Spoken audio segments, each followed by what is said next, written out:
도데카니사 전투는 이탈리아가 점령하고 있던 에게해의 도데카니사 제도의 섬들을 점령하기 위한 영국군의 작전이었습니다. 하지만 항공 지원 없이 덤빈 영국군은 실패했고 도데카니사 제도는 다시 독일군에게 뺏기고 맙니다.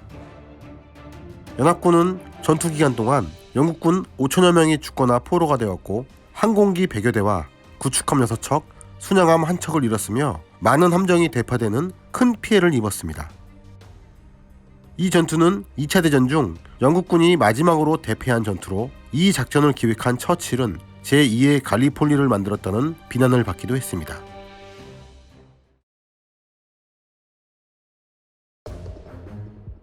(1961년) 제작된 나바론 요새라는 영화입니다.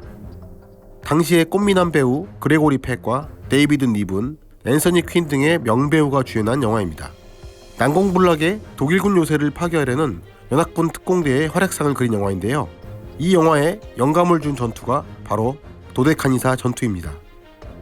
하지만 영화와 달리 실제로는 연합군이 처음부터 끝까지 두들겨 맞다가 끝난 전투였습니다. 1943년 영국의 처칠은 이 전쟁이 연합군의 승리로 끝날 것이라 확신을 갖고 있었고 종전 후 영국의 국익을 위한 빅픽처를 그리고 있었습니다. 그 중에 하나가 지중해에서의 패권 유지였습니다.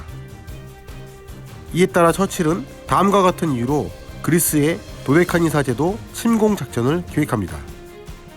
첫째, 전략적으로 중요한 지중해의 적 전진기지를 탈환하여 압박한다.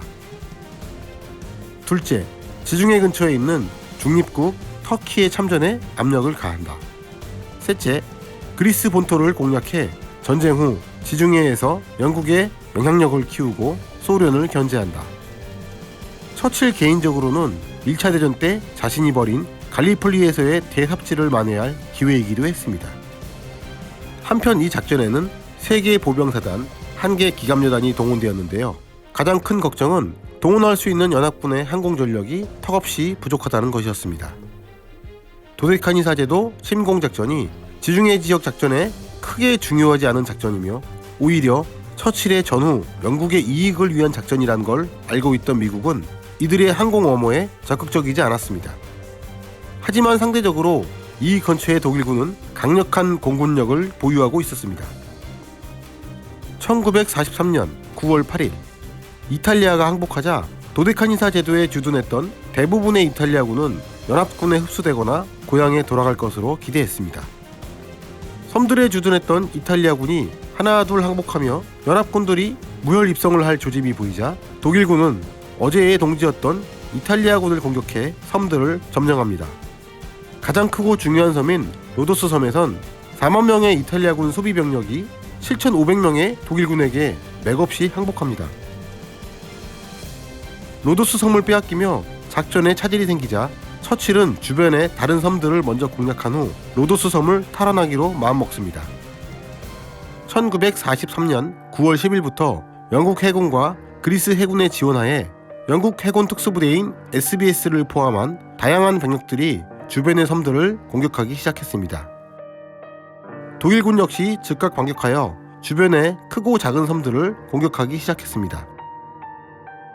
1943년 9월 13일 B-24 리버레이터 폭격기가 로도스 섬에 있는 독일군을 공격하는 동안 영국 해군의 SBS가 두 번째로 큰 섬인 코스 섬에 상륙하여 항구와 비행장을 확보합니다. 이후 코스 섬에는 영국군 병력 1,500여 명과 이탈리아군 3,500여 명이 주둔하게 됩니다. 영국군에 의해 코스 섬이 장악되었다는 것을 파악한 독일군은 코스 섬에 폭격을 시작합니다. 참고로 이때 독일군이 사용한 폭탄이 일명 나비 폭탄으로 불리던 클러스터 폭탄의 시초인 S2라는 폭탄입니다. 이 지역의 연합군 항공 전력은 빈약해서 매일 독일군의 공습에 두드려 맞고 있었습니다. 코스 섬에는 영국군 전투기가 몇 기 없었고 대공포 전력도 약했습니다. 10월 3일 드디어 독일군이 코스 섬 탈환 작전인 북극곰 작전을 개시합니다.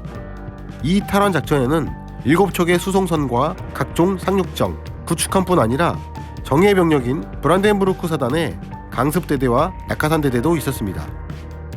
강력한 공군의 엄호 아래 상륙작전이 시작되었고 1,500여 명의 낙하산 부대원들은 비행장 근처에 낙하하기 시작했습니다.